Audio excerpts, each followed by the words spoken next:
covering Southeast Georgia and the Lowcountry. This is WJCL 22 Morning News. See us now. Right now on WJCL 22 Morning News at 6, COVID relief on hold. President Trump and members of Congress on vacation while the COVID relief package still hangs in the balance. Plus, I understand what's going on, but some people still want to live their life and some people want to see their family. Holiday travel spiking at airports in our area despite travel warnings from health experts.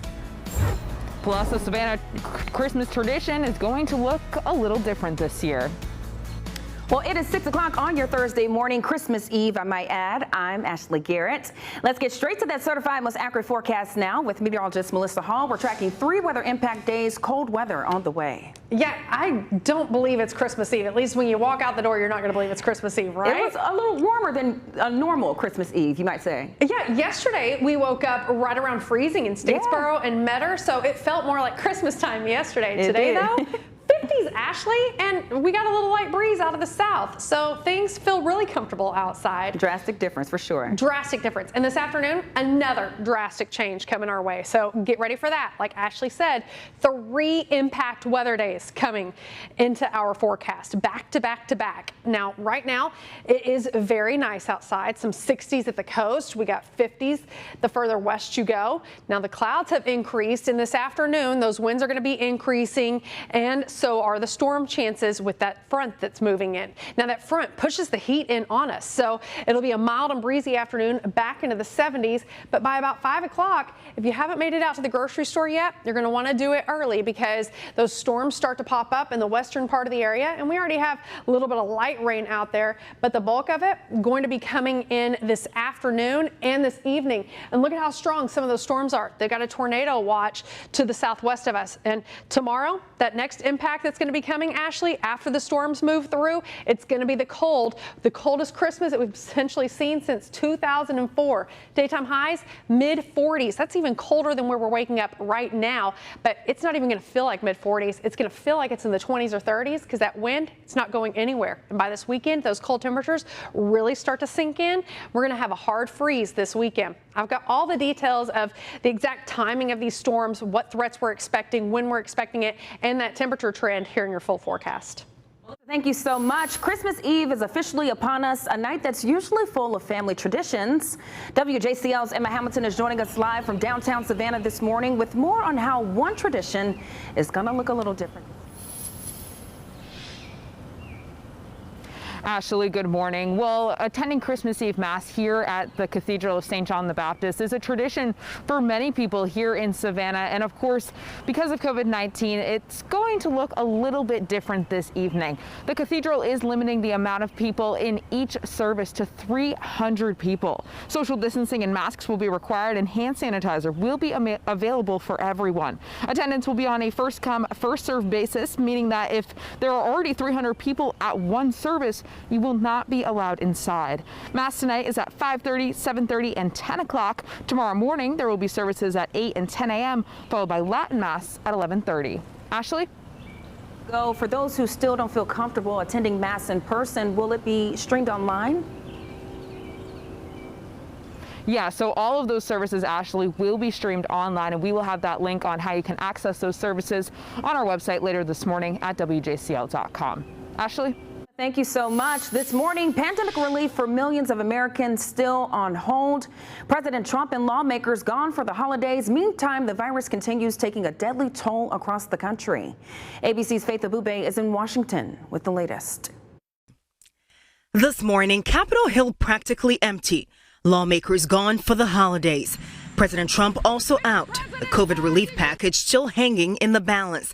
Federal unemployment benefits for millions of Americans set to run out this Saturday. Without the funding bill attached to the relief package, the U.S. government shutting down Monday at midnight. Critics are asking why Trump waited till the 11th hour to demand more stimulus money. They didn't get any feedback from the president. People are hurting right now. While uncertainty surrounds a new round of stimulus checks, many like Lisa Mistretta facing a financial catastrophe. We will have zero income coming into our households. Money for vaccine distribution also held up in the relief package while COVID rages across the country.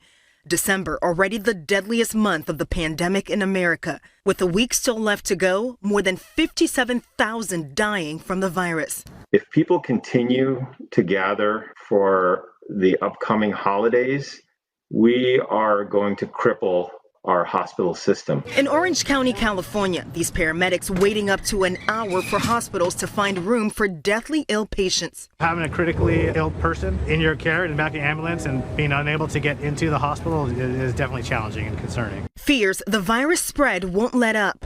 Worries of travelers bringing the rapidly spreading variant to this country, now forcing New York City officials to take precautions. We are going to have sheriff's deputies go to the home or the hotel of every single traveler coming in from the UK. And back to that COVID relief package, Democrats plan to bring up President Trump's proposal for more stimulus money. Republicans are likely to break with the president and block it. In Washington, Faith Abube, ABC News. From health experts, holiday travel is still on the rise across the U.S. Now it's time for a look at airport traffic happening in our area. Our Riley Miller stopped by the Hilton Head Island Airport to find out how things are going there and what passengers need to know. In the Lowcountry, the Hilton Head Island Airport is gearing up for some busy next few days. However, numbers aren't as high as they were this time last year. We're down, but we've definitely rebounded well since the April-May timeframe.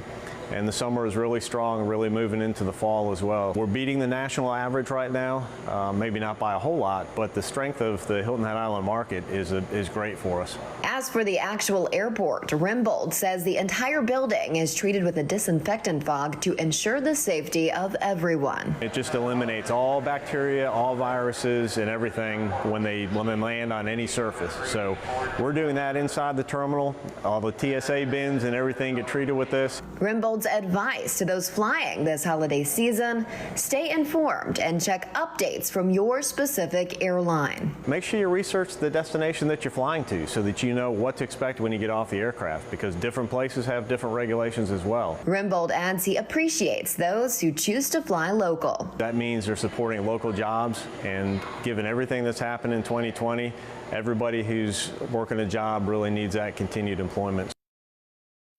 And that was our Riley Miller reporting. She adds Rimbold expects the two busiest travel days to be yesterday and Sunday, the 27th. And the Savannah Hilton Head Airport was filled with people as well yesterday, many saying that the appeal of seeing friends and family outweighs the warnings from health officials. I understand what's going on, but some people still want to live their life and some people want to see their family. My daughter just had another son, so I just come home to see my grandkids. My sister just got newly engaged, and I've yet to meet any of her fiance's family. Time check this morning. It is 6:08, and we turn now to the new body cam video footage from Columbus, Ohio police of the deadly shooting of Andre Hill. Hill, an unarmed black man who they say approached officers with a cell phone in his hand. Here's ABC's Marcus Moore. This is newly released video from a Columbus police officer's body camera showing moments after 47-year-old Andre Hill was shot. Put your hands out to the side. According to authorities, the officers responded to a disturbance call early Tuesday morning.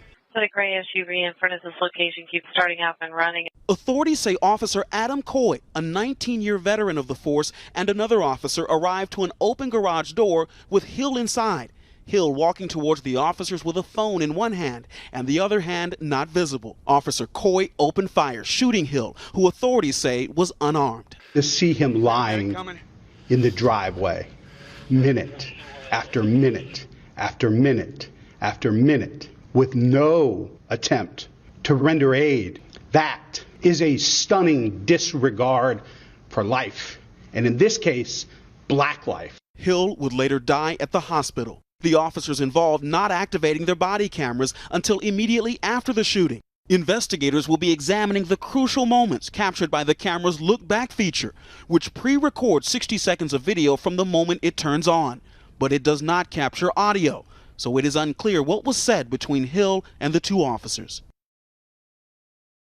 That report on a much lighter note, President Trump announces a new round of pardons just before heading to Florida for his Christmas vacation. Trump announced 26 pardons total, including Roger Stone, who was indicted and sentenced to obstruction of Congress and threatening a witness. The president commuted his sentence earlier this year before Stone surrendered to law enforcement. The president also pardoned his former campaign chairman Paul Manafort and Charles Kushner, the father of his son-in-law, Jared Kushner. Time check this morning. It is 6:10. Coming up, we'll take a look at what's happening in your community. Plus, holiday returns. The big retailers making major changes. How long you have to return that gift you just don't want. Rawson reports, reading the fine print to save you cash. I'll have a look at your certified most accurate forecast right after this. But first, let's take a live look outside. You wouldn't know that we have an impact weather day. We do have clouds building, but later today, rain and storms back in the forecast. And tomorrow, a big drop in the temperatures. We'll have a look at that certified most accurate forecast right after this. Get it anytime, though, with that WJCL 22 News app.